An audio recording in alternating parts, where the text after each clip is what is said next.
था।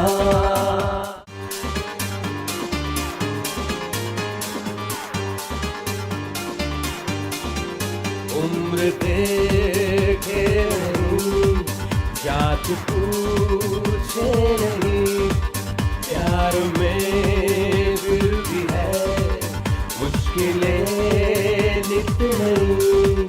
हो गए कुछ बड़ा, कुछ हुए कत्लेआम, प्यार में सावधान, प्यार में सावधान।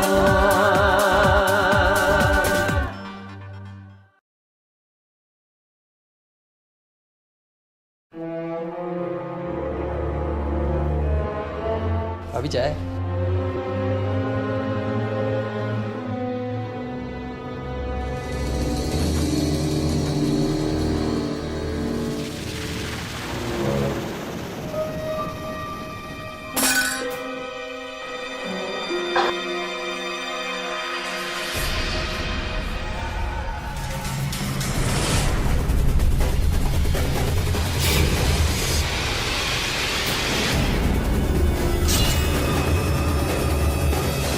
जुर्म की न कोई शक्ल होती है न कोई सूरत। जुर्म कितना भयानक हो सकता है इसकी हम और आप कल्पना तक नहीं कर सकते। अभी अभी आपने जुर्म का एक नया रूप देखा। क्या एक इंसान किसी दूसरे इंसान के साथ ऐसा कर सकता है? अगर नहीं तो कौन कर सकता है, जिसने उस मासूम महिला के शरीर से उसकी गर्दन को काटकर अलग कर दिया और उफ तक नहीं किया। नमस्कार दोस्तों, मैं कुणाल सिंह राजपूत आप सभी का स्वागत करता हूं आपके इस पसंदीदा शो प्यार में सावधान के एक नई कहानी में। आइए देखते हैं।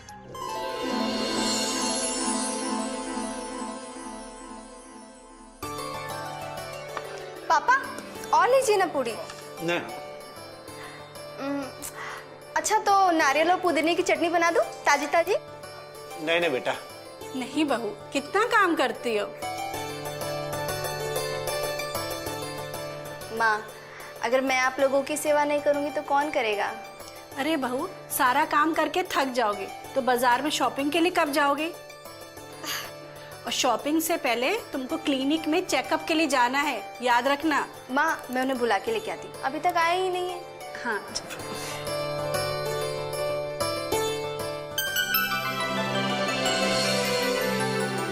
ओहो, माँ और बेटे को मेरी शॉपिंग का बहुत ख्याल है।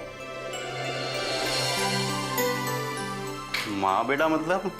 और नहीं तो क्या, वहाँ पे कब से सास माँ मुझे शॉपिंग और क्लिनिक जाने की बात याद दिला रही है, और यहाँ तो बेटे तैयार भी हो गए। वो तो है, पर अभी मुझे स्कूल मीटिंग के लिए जाना है। टीचर्स और पेरेंट्स की अर्जेंट मीटिंग है, शॉपिंग या क्लिनिक के लिए नहीं। अरे बाबा, तुम कहो तो छोड़ दूं मीटिंग? छोड़ दो, लेकिन मीटिंग नहीं, मुझे क्लिनिक।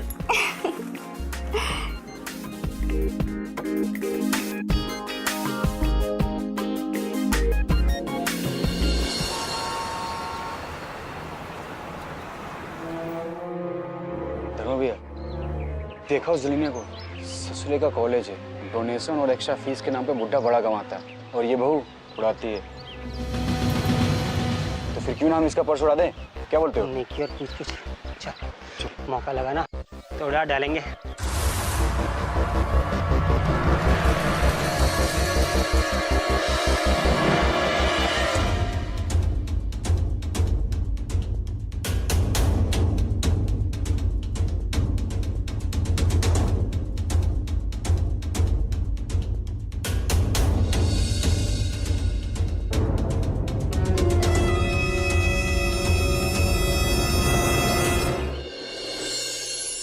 हेलो नीति बेटे। अरे चाचा जी, आप यहाँ? इधर आया था कुछ चीजें लेने के लिए। कमाल है, आप मेरे ससुराल के इतने पास आते हैं और घर नहीं आते। नहीं आ सकता बेटी, तुम तो जानती हो ना कि तुम्हारी शादी में दहेज को लेकर मेरा तुम्हारे पति, ससुर और बारातियों के साथ पंगा हो चुका है। मैं तुम्हारी ससुराल आने के लिए बहुत असमर्थ हूँ। बेटी मुझे माफ कर देना। क्या चाचा जी, आप अभी तक उन पुरानी बातों को दिल से लगा कर बैठे हैं? मेरे ससुराल वाले तो ये सब कब का भूल चुके हैं। देखिए, अब आप भी ये सब भूल जाइए और हाँ, एक बार मेरे ससुराल आ जाइए। अभी बहुत देर हो गई, अगली बार आऊँगा तो ज़रूर आऊँगा तुम्हारे घर। ठीक है चाचा जी, मुझे भी थोड़ी देर हो रही है, थोड़ा एक दो लोगों से मिलने जाना है, लेकिन आइएगा जरूर। जरूर। ठीक है चाचा जी, नमस्ते। नमस्ते। अरे बेटा, बहू कहाँ है? तेरे साथ नहीं आई? मेरे साथ कैसे आएगी माँ? मैं तो क्लिनिक के पास उसको छोड़कर ऑफिस चला गया था ना, और वहाँ से वो शॉपिंग के लिए जाने वाली थी, पर दोपहर तक तो आ जाना चाहिए था। मैं भी यही सोच रहा था। मैंने सोचा शायद तुम दोनों ने सोचा होगा कि शाम को साथ चलते हैं। अरे पापा, हम ऐसा सोचते तो आपको बताते ना। और आप लोग सवेरे से बहू घर नहीं आई है, आपने एक फ़ोन भी नहीं किया उसे, और ना मुझे। अरे हम कह रहे हैं ना कि हमने वही सोचा। खैर, तुम उसको फोन लगाओ, क्या पता वहीं से मायके ना चली गई हो। आप लोग ही ना। The number you are trying to call is currently switched off.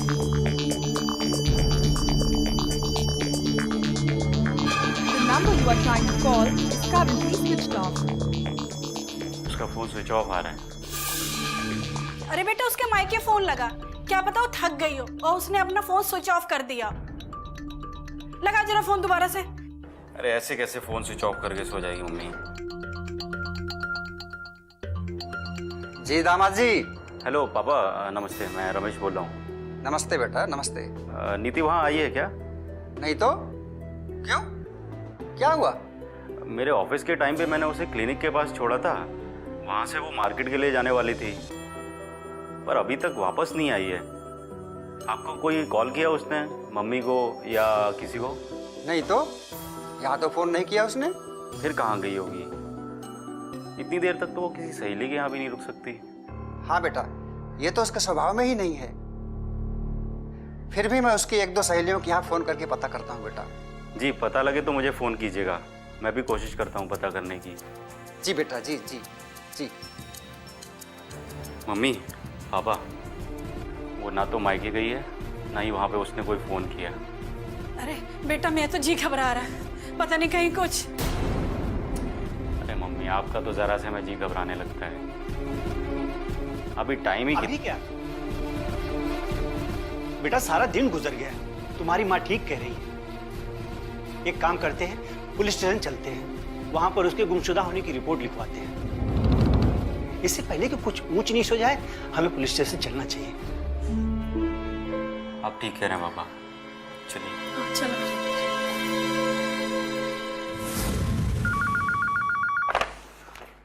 Hello, Gauriganj police station. क्या? मैं भी आता हूँ।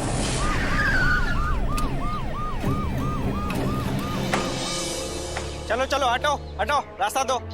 आइए मैम।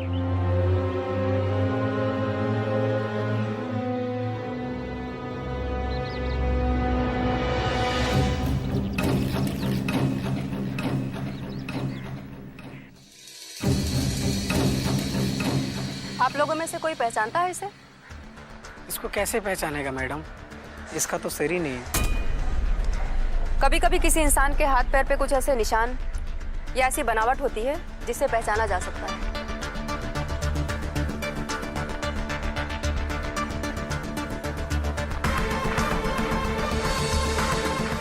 इसके हाथ पर नीति लिखा हुआ है। संगीता, मुझे ऐसा लगता है ये लेडी यहीं कहीं आसपास के गांव की होगी। तुम एक काम करो, यहाँ के और आसपास के सभी पुलिस स्टेशन में फोन करके पता करो, किसी लेडी के गुमशुदा होने की खबर तो नहीं, और अगर है तो उसके परिवार वालों को लाश की शनाख्त के लिए बुला लो। Okay madam. Rajesh. Yes ma'am. Ambulance को फोन करो और लाश को पोस्टमार्टम के लिए भेज दो। जी मैम। आइए आप लोग लाश की शनाख्त कर लीजिए।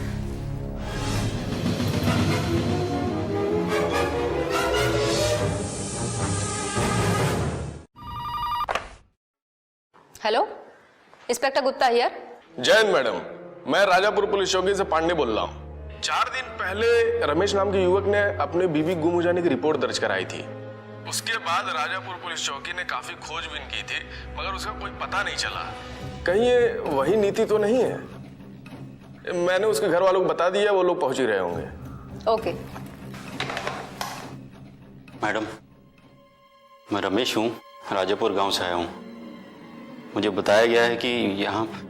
हाँ, अभी अभी राजापुर पुलिस का फोन था। आइए आप लोग लाश की शिनाख्त कर लीजिए।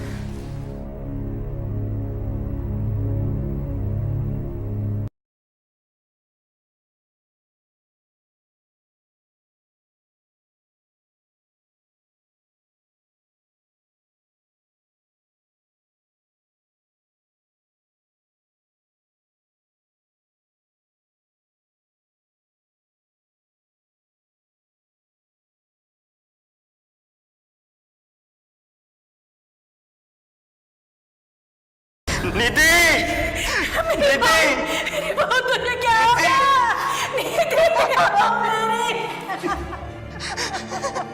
नीति!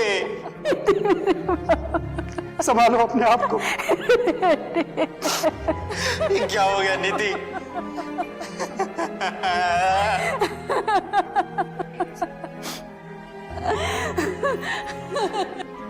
पापा, बेटा रमेश, अगर तुम ही ऐसा करोगे हमारी माँ को कौन संभालेगा?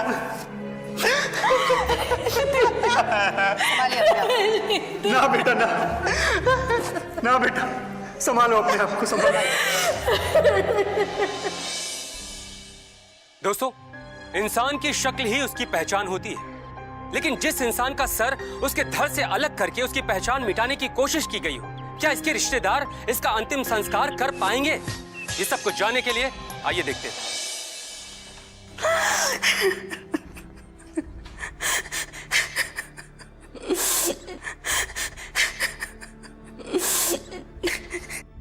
श्यामलाल जी,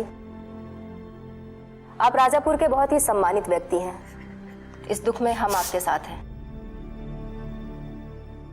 ऐसे समय में बात करना उचित तो नहीं लगता है, लेकिन क्या करें, पूछताछ तो करनी पड़ेगी।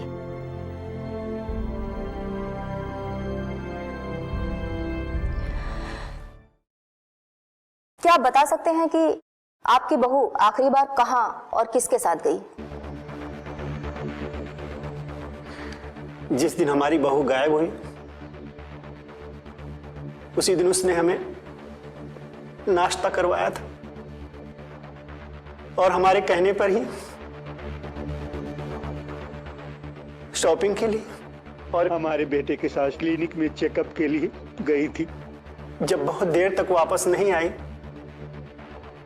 तो हमने सोचा शायद वो अपने मायके चली गई होगी। आपने ऐसा क्यों सोचा? अक्सर उसके मायके वाले उसी मार्केट में, उसी क्लिनिक में आया करते थे और कई बार देर हो जाने पर वो उनके साथ मायके चली जाया करती थी। जब काफी देर हो गई और वो नहीं आई, तब हमने बहुत खोजबीन की, बहुत तलाशा उसे, यहां तक कि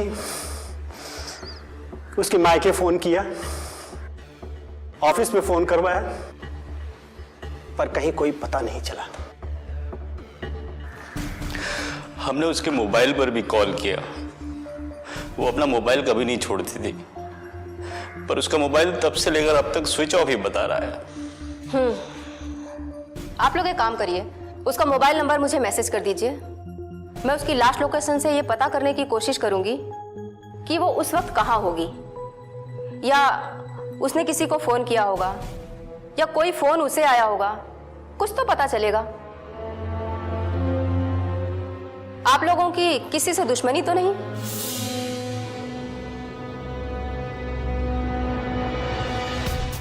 आप लोगों को किसी पर शक तो नहीं है?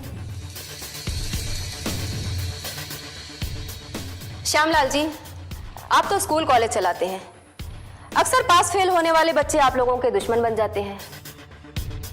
किसी पर कोई शक? ऐसा हमें कुछ याद नहीं आ रहा। मिस्टर रमेश, आपकी बीवी का कोई दुश्मन मायके की तरफ से या कोई और, कभी उसने कोई जिक्र किया है आपसे? उसने ऐसा तो कभी कोई जिक्र नहीं किया। तो बहुत मिलनसार थी, जिससे भी एक बार मिलती थी उसका दिल जीत कर अपना दोस्त बना लेती थी। दुश्मनी का तो सवाल ही नहीं उठता। मुझे लगता है कि उसके मायके से मुझे सही इंफॉर्मेशन मिल सकती है। शायद उसके मायके वालों को कुछ ज्यादा जानकारी हो आप लोगों से।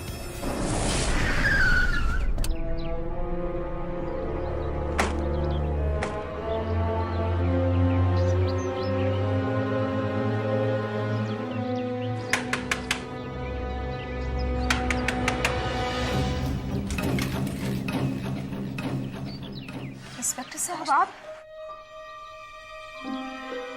देखिए, बड़े दुख के साथ कहना पड़ रहा है कि आपकी बेटी नीति का मर्डर हो गया है। क्या? हमारी बेटी की हत्या हो गई? इन दहेज लोभियों ने हमारी बेटी को मार डाला। देखिए सर, हम यहाँ पर दहेज के मामले को लेकर नहीं, बल्कि नीति की हत्या के मामले को लेकर आए हैं। दहेज के कारण ही ये हत्या हुई है। देखिए, आप कुछ क्यों नहीं कहते? मैं कहता हूँ उसके सास ससुर उसके पति को अभी जेल के अंदर भेजो। उसको अंदर करो, अंदर।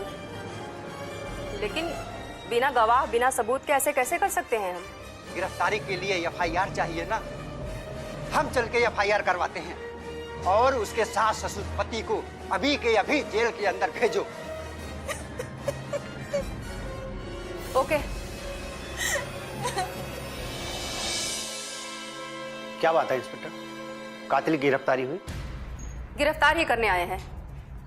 गिरफ्तार कर लो दोनों बाप बेटों को। अरे ये क्या बदतमीजी है? आप हमें क्यों गिरफ्तार कर रहे हैं? क्योंकि तुम्हारे ससुराल वालों को यह शक है कि तुम लोगों ने मिलकर नीति की हत्या दहेज के लिए की है। दहेज के लिए? क्या बकवास कर रही हैं? सबूत है आपके पास कोई? एफआईआर हुई है तो गिरफ्तारी तो होगी। ऐसे कैसे गिरफ्तारी होगी? हमको दहेज के लालची नहीं है। मीना देवी जी, आप बीच में मत बोलिए वरना आपको भी गिरफ्तार कर लेंगे। राजेश, गिरफ्तार कर लो इन दोनों को।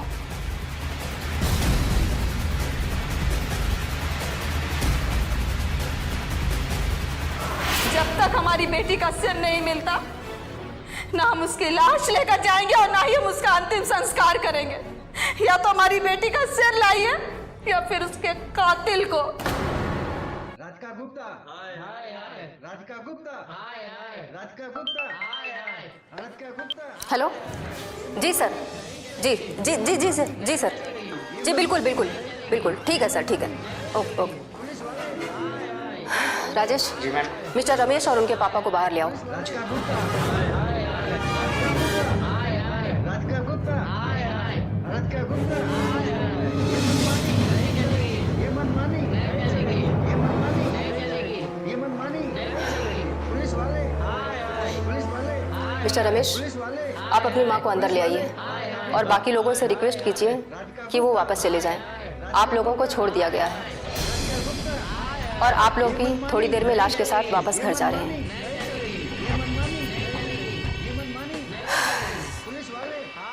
देखिए श्यामलाल जी, जैसे कि मैंने आपसे पहले ही कहा था, आप बहुत ही सम्मानित व्यक्ति हैं, लेकिन क्या करें, कभी कभी इस वर्दी की वजह से बहुत सम्मानीय व्यक्तियों के खिलाफ भी काम करना पड़ता है। वो हम समझ सकते हैं, ड्यूटी इज ड्यूटी।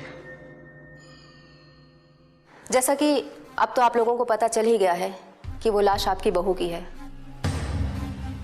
तो मेरे ख्याल से आप लोग लाश को ले जा सकते हैं। उसका अंतिम संस्कार भी जरूरी है। नहीं, इन दहेज के लोभियों को हम अपनी बेटी की लाश नहीं सौंपेंगे। कैसी बातें कर रही सीमा बहन? शादी को इतने साल हो गए, क्या हमने कभी आपसे दहेज मांगा था? शादी के वक्त तो मांगा था। पूरे 4 गांव से लोग बारात में आए थे और सब लोगों के सामने आप लोगों ने शर्मिंदा किया था हमें। समधन जी, कब हमने आपकी बेइज्जती करवाई थी? वो तो आपके देवर जी हमारे बारातियों की बस लेकर चले गए और कहा कि दुल्हन जब तक विदा नहीं होगी, बारात भी विदा नहीं होगी। नेता है हमारे देवर जी, इसलिए उन्होंने ऐसा किया था। वो बेवकूफ नहीं है, मेरा भाई है। तुम लोगों ने दहेज की मांग की थी, उसने इसलिए किया सब।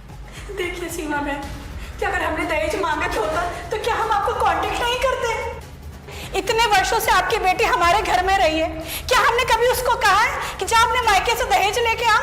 वो सब हम कुछ नहीं जानते। आप लोगों ने मेरी बेटी से दहेज मांगा होगा और मेरी बेटी मुझसे कुछ बोल नहीं पाई, तब आप लोगों ने सोचा कि अब तो ये दहेज लेकर आने वाली नहीं, इसलिए आप तीनों ने मिलकर मेरी बेटी को मार दिया। समझन जी, ये कैसी बातें कर रही हैं आप? ऐसी बातें करते हुए आपको शर्म नहीं आती? अरे आपकी बेटी हमारी बहू नहीं, बेटी थी, बेटी। समझ गई आप? और आपको मेरी बेटी को मारते हुए शर्म नहीं आई? नहीं आई आपको शर्म? हम अपनी बेटी की लाश आपको नहीं ले जाने देंगे।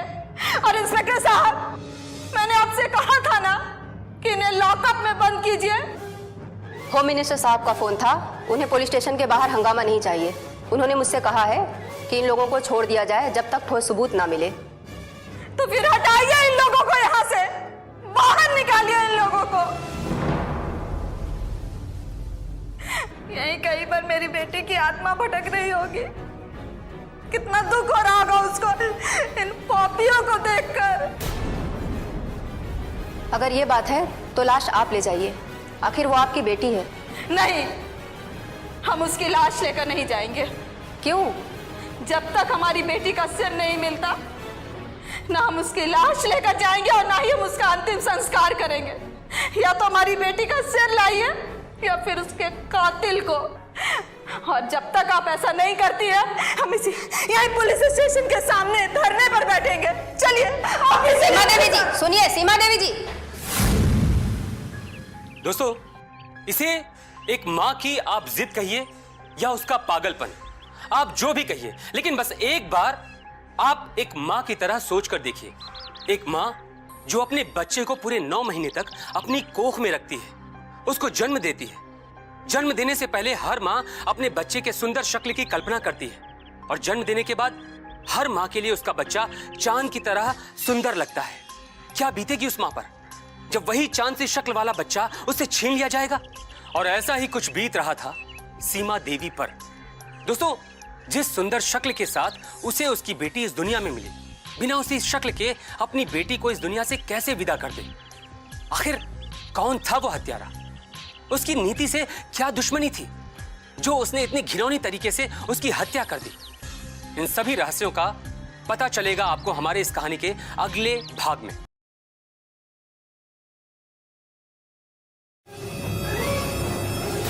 नीति!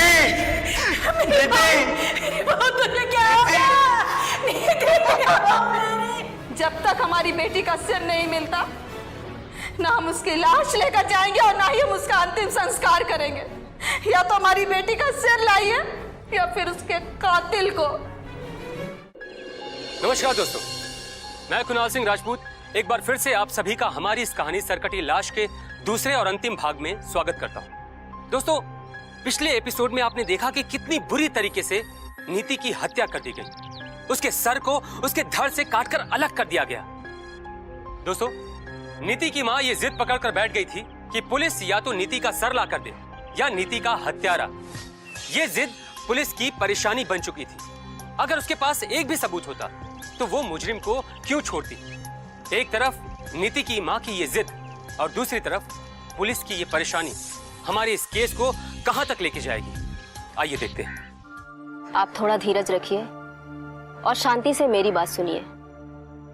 देखिए, आप ही की तरह मैं भी एक माँ हूँ। मेरी भी 2 बेटियां हैं। मैं आपका दर्द औरों से ज्यादा समझ सकती हूँ, लेकिन आप भी तो अपनी बेटी का दर्द समझिए।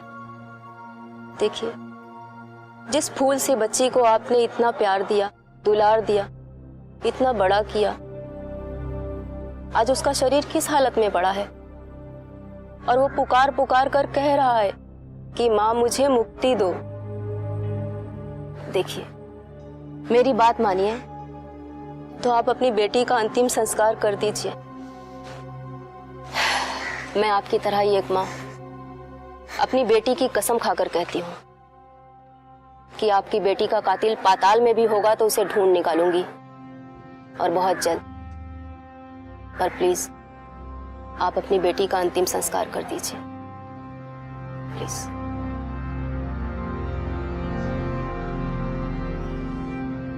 ठीक है, आप उसे दे दीजिए, मैं उसका अंतिम संस्कार कर दूंगी। चलिए। हेलो हेलो, कौन है आप? अब आपको मैं वो बात बताने जा रहा हूँ जो आपको नीति के मायके वालों ने भी नहीं बताई होगी। जिस दिन नीति शॉपिंग पर गई थी, हत्या से पहले उसके अवजरत चाचा उसे मिले थे, और चाचा को नीति के ससुराल वालों से इस बात का गुस्सा है कि उन्होंने दहेज को लेकर उससे झगड़ा किया।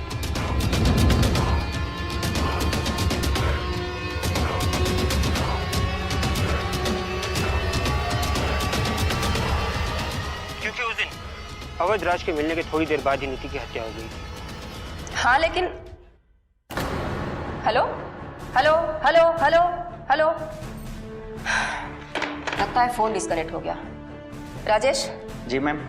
इंफॉर्मेशन सही लग रही है, चलो नीति के मिनिस्टर चाचा के भी दर्शन करके आते हैं। क्या कहा आपने? क्या कहा? अरे कुर्ता पजामा देख रही है ना, आपको मेरी ताकत का अंदाजा नहीं है, नहीं तो आप ऐसी बात नहीं करती मुझसे। शायद आपको भी कानून की ताकत का अंदाजा नहीं, वरना आप भी ऐसी बातें नहीं करते। आप तो राजनीति के एक मामूली से कार्यकर्ता हैं। कानून तो बड़े बड़े राजनेताओं को उठाकर अंदर कर देता है। पूछिए, क्या पूछना है आपको? क्या आप बता सकते हैं कि नीति की शादी में पूरे बाराती ही नहीं बल्कि लड़का पक्ष के सारे लोग आपके खिलाफ थे, ऐसा क्यों? क्योंकि उसके सास ससुर दहेज मांग रहे थे और मैं दहेज के खिलाफ था, इसलिए सारे नाराज हो गए। और सुना है कि उस दिन आपको सबके सामने माफी भी मांगनी पड़ी, और किसी के सामने झुकना आपको बिल्कुल पसंद नहीं। उस दिन से आप नीति के ससुराल वालों को परेशान करने का कोई ना कोई रास्ता ढूंढ रहे थे, और वो रास्ता उस दिन आपको मिला जिस दिन नीति अकेले क्लिनिक चेकअप के लिए गई, जिस दिन उसका मर्डर हुआ। उस दिन वो सिर्फ आपसे मिली थी। अब आप ये मत कहिएगा कि वो आपसे मिली ही नहीं, इसका सबूत मैं दे सकती हूँ। हाँ, उस दिन मुझे वो क्लिनिक में दिखी थी। जब मैं उससे मिलने के लिए बढ़ा तो एक लड़का आकर उसके पास खड़ा हो गया और उससे बात करने लगा। कौन था वो लड़का? शक्ल तो नहीं देख पाया क्योंकि वो नीति के सामने खड़ा था और नीति उसके सामने। वो पीछे से दिखाई नहीं दिया कौन था, बात करके चला गया। वो लड़का आपकी बच्ची से इतनी देर तक बात करता रहा और आप उसे पहचान भी नहीं पाए? कैसे पहचानता? इंसान की पहचान उसकी शक्ल से होती है। पीछे से इंसान को तभी पहचाना जा सकता है जब उससे कई बार मिला हूं। कौन था वो लड़का? नीति से मिलने क्यों आया था? कैसे पता चलेगा? वही तो, नीति जिंदा होती तो आप उसी से पूछ लेती। नीति नहीं है तो क्या हुआ? सीसीटीवी कैमरा तो है। CCTV camera? राजेश चलो।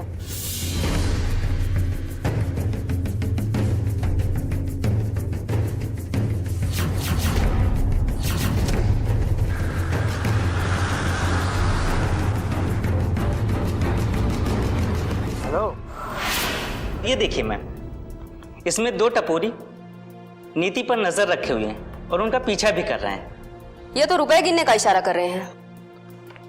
वही तो, कहीं ऐसा तो नहीं शॉपिंग के लिए नीति पैसे लेकर निकली हो, उन लोगों ने देखा हो, मारकर फेंक दिया और पैसे ले लिए हो मैम। ये भी हो सकता है। कौन है ये लोग, पता लगाओ। इसी नुक्कड़ के छटे हुए टपोरी हैं। पकड़ लाओ इन्हें। बहुत उंगलियां चला रहे थे, हम भी थोड़ा हाथ पैर चला लेते हैं। Yes ma'am. मैं मार क्यों रही है? मैं मार क्यों रही है? सच बोल। मैं मार क्यों रही है? बोल बता। मार क्यों रही है मैम? क्यों मार रही हूँ ये तो तुम हमें बताओगे। हमें क्या पता मैम? नीति के बारे में जानते हो? ये नीति कौन है यार? रुक जाओ, अभी बताती हूँ। ये देख, इसे पहचानते हो? हाँ, इसको पहचानते हैं, पर सुने हैं कि इसका तो मर्डर हो गया। और ये मर्डर तुम ही लोगों ने किया है। हमने? अरे नहीं नहीं मैडम। जिस दिन वो शॉपिंग पर जा रही थी, तुम दोनों ने उस पर नजर रखी हुई थी और उसे लूटने के इरादे से उसका कत्ल कर दिया। अरे नहीं नहीं मैडम, आपकी बात सच है कि हम लोग उसको लूटने का इरादा बनाए थे, पर जैसे ही हम लोग आगे बढ़े एक लड़का आ गया बीच में। कौन था वो लड़का? मैडम पहचानते तो नहीं है उसको, उसकी पीठ थी हमारी तरफ तो देख नहीं पाए, और जैसे ही वो निकला हम लोग जैसे ही आगे बढ़े और वो बगल के गांव का वो छुटपुटिया नेता, क्या नाम है उसका, अवधराज मैडम, वो आ गया। फिर हम लोग अपना इरादा बदल दिए और हम लोग वहां से खिसक लिए। तुम लोग सच कह रहे हो? हाँ मैडम, सच कह रहे हैं। क्या उस लड़के को तुम लोग किसी भी तरीके से नहीं पहचान सकते? कैसे पहचाना है मैडम, उसकी पीठ नहीं हमारी तरफ। और जिसको पहचानते थे वो बता ही दिया, अवधराज को पहचानते थे, कभी देखे भी नहीं है उस लड़के को, नहीं तो हम लोग तो यहाँ नुक्कड़ पे ही तो बैठे रहते हैं। ठीक है, इस वक्त तो मैं तुम दोनों को छोड़ देती हूँ, लेकिन याद रहे वो लड़का या उससे मिलता जुलता कोई भी लड़का तुम्हें दिखाई दे तो तुरंत मुझे खबर करो। जी मैडम। जी जी मैडम। निकलो यहाँ से।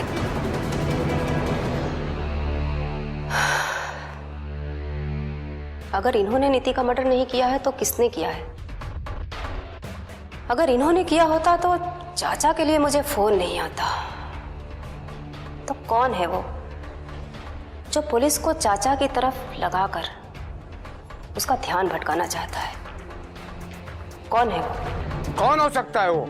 उस उम्र के कई लड़के हमारी नजर में हैं, जिसमें से नीति का पति रमेश मतलब आपका दामाद भी है। हेलो, बोलिए इंस्पेक्टर साहिबा, कैसे फोन किया आपने? सर, आपकी बात बिल्कुल सच है। नीति की हत्या के दिन आपने जिस लड़के को देखा था उस लड़के को कुछ और लोगों ने भी देखा, लेकिन अफसोस आप ही की तरह उन लोगों ने भी उसे पीछे से ही देखा। लिहाजा अब तक ये पता ही नहीं चल सका है कि आखिर वो लड़का कौन था, नीति के ससुराल से था या उसके मायके से था। अरे मैडम साहिबा, आप तो बोल रही थी सीसीटीवी से पता चल जाएगा। सीसीटीवी कैमरे में उसकी कोई फुटेज ही नहीं मिली। क्यों? मुझे लगता है कि वो ये बात अच्छे से जानता था कि कहां पर खड़े रहने से वो सीसीटीवी कैमरे की रेंज से बच सकता है, और अगर वो ये बात अच्छे से जानता था तो इसका दो ही मतलब हो सकता है, या तो वो वहां का रहने वाला होगा या फिर उसका उस इलाके में रोज का आना जाना होगा। तो कौन हो सकता है वो? उस उम्र के कई लड़के हमारी नजर में हैं, जिसमें से नीति का पति रमेश मतलब आपका दामाद भी है। कहीं वो लड़का रमेश ही तो नहीं था? अगर रमेश होता तो मैं उसे पहचान नहीं जाता। अरे वो मेरा दामाद है। वो पीछे से क्या, अंधेरे में भी उसकी आड़ से मैं उसको पहचान जाऊंगा, समझिए आप? तो फिर कौन था वो लड़का? तो ये आप पता कीजिए। और बात सुनिए, आज के बाद फोन जब कीजिएगा जब आपको बहुत जरूरी काम हो, और मैं आपके लिए जासूसी करने नहीं बैठा हूं, समझिए आप?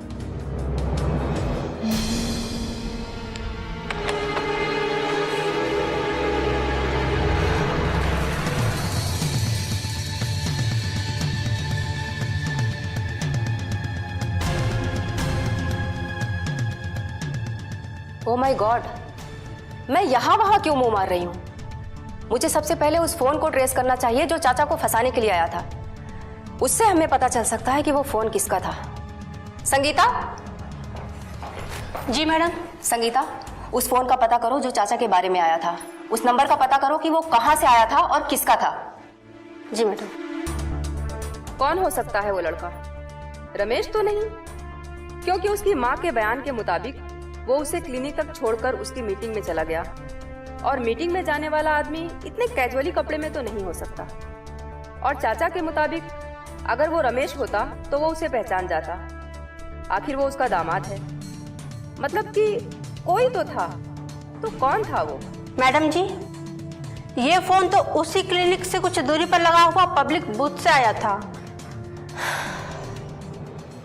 दोस्तों, हत्यारे ने कॉल भी किया तो पब्लिक बूथ से किया, जहां से दिन भर में न जाने कितने लोग कॉल करते हैं ताकि पुलिस उस तक पहुंच न सके। और उसने अपने आप को सीसीटीवी की नजरों से भी पूरी तरह से बचा कर रखा। अब पुलिस के सामने ढेरों परेशानियां हैं, कई सवाल हैं, वो उसके जवाब दे भी तो कैसे दे। लेकिन पुलिस को कुछ तो करना होगा, क्योंकि यही मौका होता है उसकी कर्तव्य परायणता सिद्ध करने का। संगीता। Yes madam. उस पब्लिक टेलीफोन बूथ की लिस्ट निकलवाओ। Okay madam.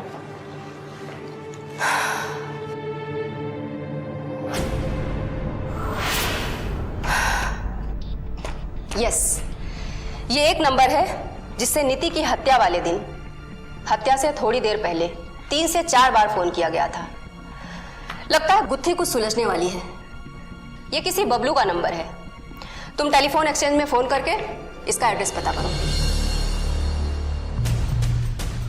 किधर भाग रहा है? रुक यहीं रुक। सर मुझे छोड़ दीजिए सर, मैंने कुछ नहीं किया सर, मुझे छोड़ दीजिए सर। क्या बात है? हमें देखते ही तुम भाग रहे हो? तुम्हें तो पूछना चाहिए था कि क्या बात है मैडम, आप यहाँ नहीं पूछा। इसका मतलब हमें यही होना चाहिए था। मैडम मैं अचानक पुलिस को देखकर घबरा गया था मैडम। ओह, घबरा गया था?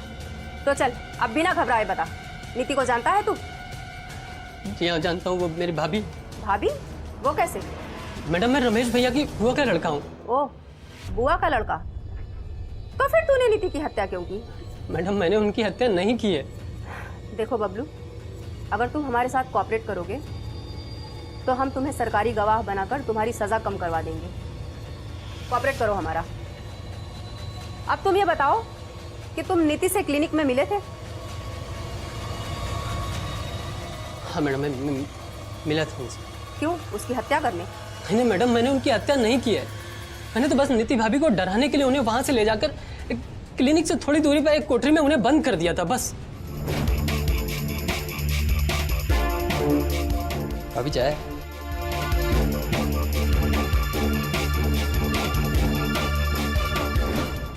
ऐसा करने के लिए तुम्हें उसके पति ने कहा था? नहीं मैडम, रमेश भैया मुझसे ऐसा क्यों कहेंगे? क्योंकि तुम उसकी बुआ के लड़के हो और भाई ही भाई के काम आता है। नहीं मैडम, मुझे तो किसी ने फोन पर कहा था कि उन्हें किसी भी तरह वहां से ले जाकर एक कोठरी में बंद कर देना है, और उसके लिए उन्होंने 5000 रुपए भी भेजे थे। तो मैंने उनको उठाकर एक कोठरी में बंद कर दिया और फिर उनकी हत्या हो गई। और जब मुझे ये पता चला तो मैं डर गया मैडम। और ये बात मैंने रमेश भैया से भी बोली कि कहीं वो मुझे परेशान तो नहीं कर रहे हैं, लेकिन उन्होंने कहा कि वो खुद ही नीति भाभी को ढूंढ रहे हैं। और तभी मैडम मैंने चुप्पी साध ली ताकि कहीं मैं फंस ना जाऊं।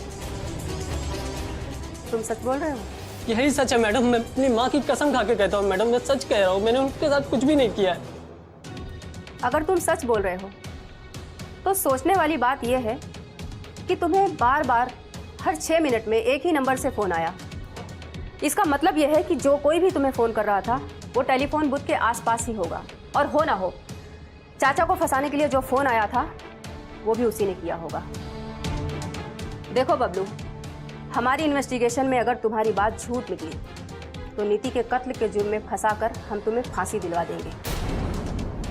इसलिए मुझसे बिल्कुल सच बोलना।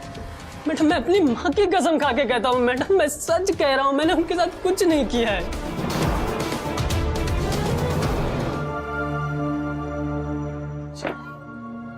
मैडम जी, मैंने तो आपको फोन पे बताया था, यहाँ दिन भर में कितने ही लोग फोन करने के लिए आते हैं। कैसे याद रहेगा कि फला दिन फला टाइम किसने फोन किया था? हर 2-4 मिनट में लोग आते हैं। हर 2-4 मिनट में अलग अलग लोग आकर फोन करते हैं ना?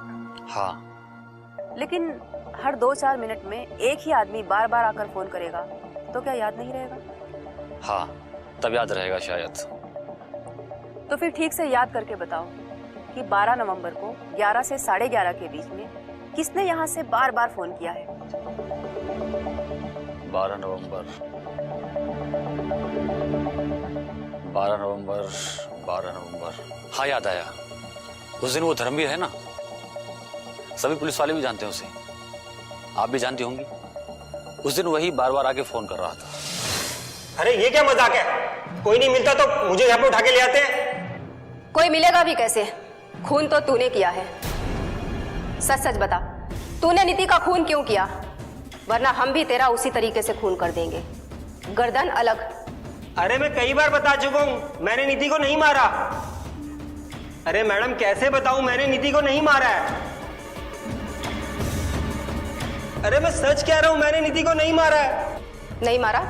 अरे मैडम, मैं सच कह रहा हूँ, मैंने नीति को नहीं मारा मैडम, मैंने नहीं मारा। अरे बोल चुका, मैंने नहीं मारा मैडम। मैंने नहीं मारा मैम।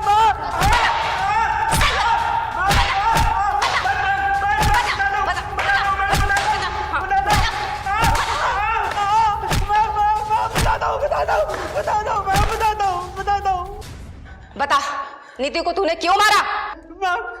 बता रहा हूँ, मैं बताता हूँ। मैंने बबलू को नीति को फसला करके लाने के लिए उसे 5,000 रुपए दिए थे मैम। तूने बबलू को ही क्यों चुना? मुझे पता था उसे पैसों की जरूरत है, और बबलू रमेश की बुआ का बेटा है। बबलू के कहने पर नीति उसके साथ कॉफी पीने कहीं भी चली जाएगी, और ऐसा ही हुआ। बबलू के साथ नीति गई, बबलू ने उसे नशे की दवा पिला करके वहां पे बेहोश कर दिया। फिर बबलू वहां से चला गया, और मैंने नीति की हत्या कर दी।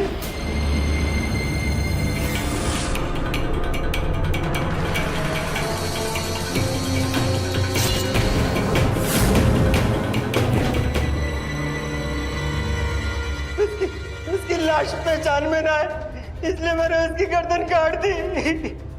क्यों की उसकी हत्या? कोई पुरानी दुश्मनी या उसके चाचा ने कहा था? चाचा ने नहीं, उसके पति रमेश ने। क्या?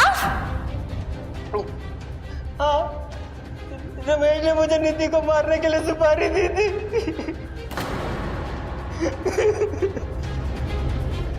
मुझे माफ कर दो मैडम। अर्चना के बार बार नाराज होने और जिद करने पर मैंने धर्मवीर और उसके साथियों को नीति को मारने की सुपारी दे दी। मिस्टर रमेश, आपको गिरफ्तार किया जाता है। ये क्या कर रहे हैं इंस्पेक्टर साहब? इन्होंने अपनी बीवी नीति का खून करवाया है।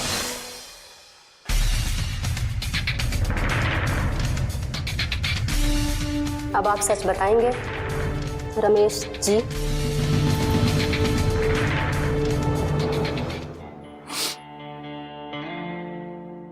बात घटना से करीब 2 साल पहले की है। मेरे स्कूल में उत्तर प्रदेश के ही सीधामऊ गांव की अर्चना नाम की एक नई टीचर आई थी। मैं अचानक से उसकी ओर आकर्षित हो गया। परिस्थितियां कुछ ऐसी बदली कि हम एक दूसरे के बहुत नजदीक आ गए। तुमने तो कहा था कि तुम अपनी बीवी को तलाक दे दोगे और मुझसे शादी करोगे, तो अब दो ना तलाक। तलाक तो मैं उसे अभी दे दूं, पर क्या करूं? उसने मेरे माँ बाप का दिल कुछ इस कदर जीत रखा है कि कुछ तो करो ना, कुछ तो करो।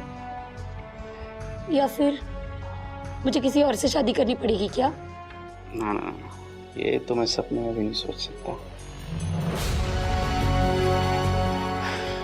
तो फिर हमारे प्यार के सपनों को पूरा करो रमेश, पूरा करो, और वो भी किसी भी कीमत में। किसी भी कीमत में? तब तो बस एक ही रास्ता है,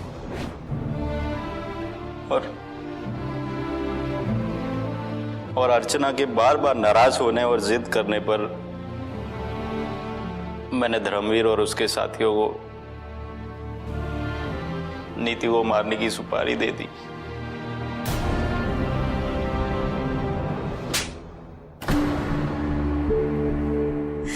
तूने मेरी बेटी जैसी बहू को मार डाला। तू मेरा बेटा नहीं है,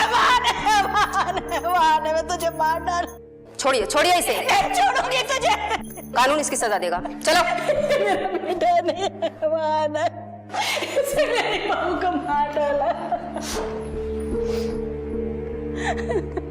दोस्तों, रमेश एक स्कूल चलाता था और वो उस स्कूल का प्रिंसिपल भी था।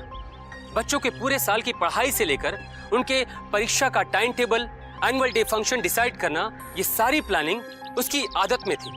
बच्चों के करियर से रिलेटेड प्लानिंग करने वाला एक इंसान अपनी ही बीवी की मौत का इतना जबरदस्त प्लान बनाएगा, ये कोई सोच भी नहीं सकता था। दोस्तों, उसके प्लान से न सिर्फ पूरे शहर के पुलिस वाले, बल्कि नीति के घर वाले और यहां तक कि उसके खुद के घर वाले भी कंफ्यूज हो गए कि वो नीति का मर्डर भी करवा सकता है, और वो भी इतनी भयानक तरीके से।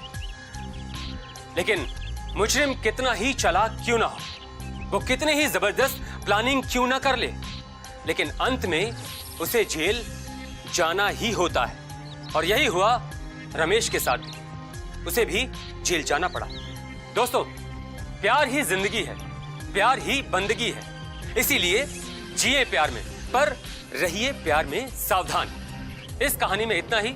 एक नई कहानी लेकर आपसे फिर मुलाकात होगी। तब तक के लिए मुझे यानी कि कुणाल सिंह राजपूत को दीजिए इजाजत। जय हिंद।